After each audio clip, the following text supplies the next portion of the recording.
Perjalanan hidup Susi Pujastuti dari penjual ikan hingga menteri yang mengguncang dunia. Susi Pujastuti lahir pada 15 Januari 1965 di Pangandaran, Jawa Barat dalam keluarga yang sederhana. Meski keluarganya berkecukupan, mereka bukanlah orang kaya dan orang tua Susi adalah peternak yang hidup dari hasil pertanian dan peternakan.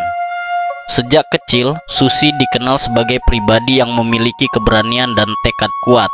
Ketika menginjak masa SMA, Susi mulai merasa bahwa pendidikan formal tidak sesuai dengan jiwanya. Ia merasa sistem pendidikan pada waktu itu terlalu kaku dan tidak memberinya ruang untuk berekspresi. Akhirnya, pada kelas 2 SMA, Susi mengambil keputusan besar untuk keluar dari sekolah.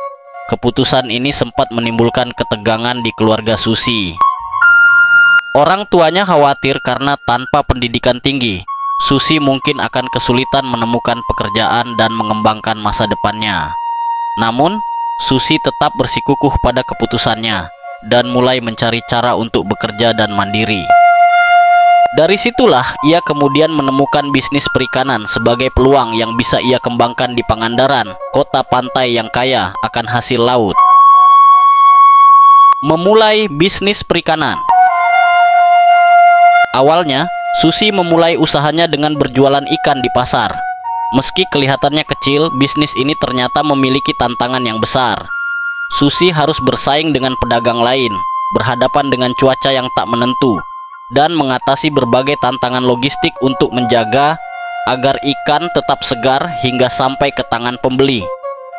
Susi menjalani semua itu dengan tekun, bahkan ia seringkali bekerja tanpa kenal waktu demi memastikan usahanya bisa berkembang. Keuletan dan kerja kerasnya tidak sia-sia. Bisnis Susi mulai tumbuh dan ia mulai dikenal sebagai penjual ikan berkualitas di daerahnya. Namun, Susi tidak puas hanya berjualan ikan di pasar lokal.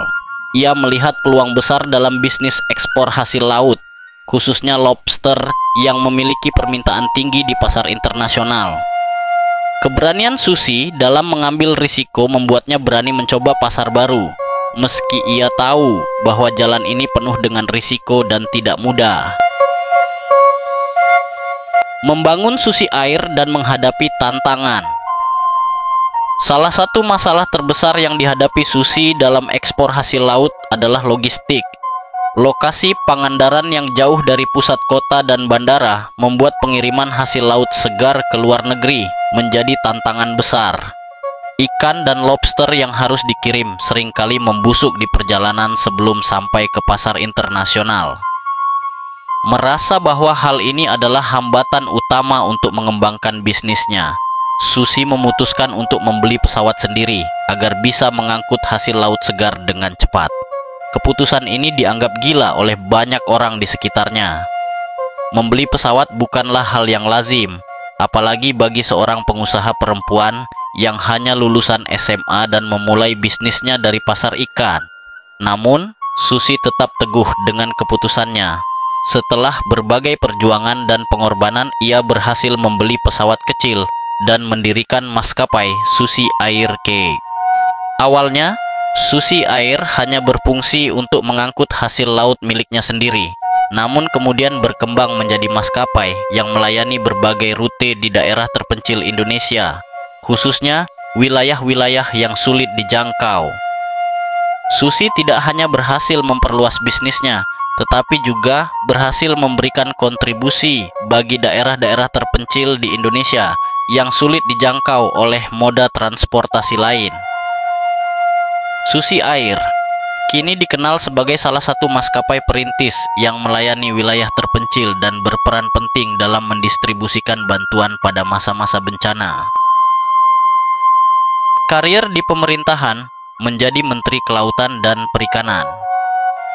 Pada tahun 2014, Presiden Joko Widodo menunjuk Susi Pujastuti sebagai Menteri Kelautan dan Perikanan.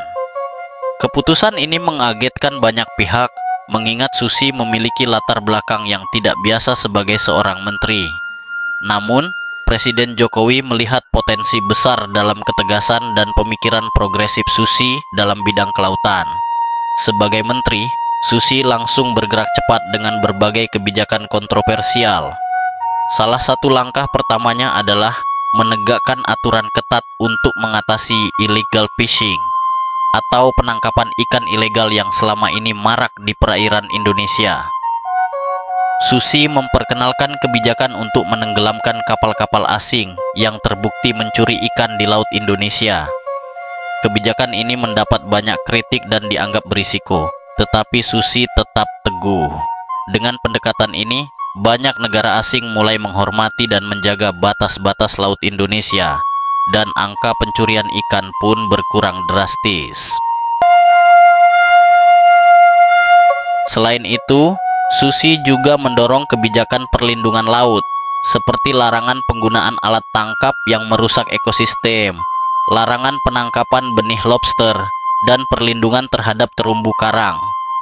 Ia juga secara aktif mendorong masyarakat Indonesia untuk menjaga laut dan mendorong para nelayan untuk menerapkan praktik-praktik perikanan yang berkelanjutan. Warisan dan inspirasi. Meski masa jabatannya sebagai menteri telah berakhir, Susi Pujastuti meninggalkan jejak yang kuat dalam sejarah kelautan Indonesia.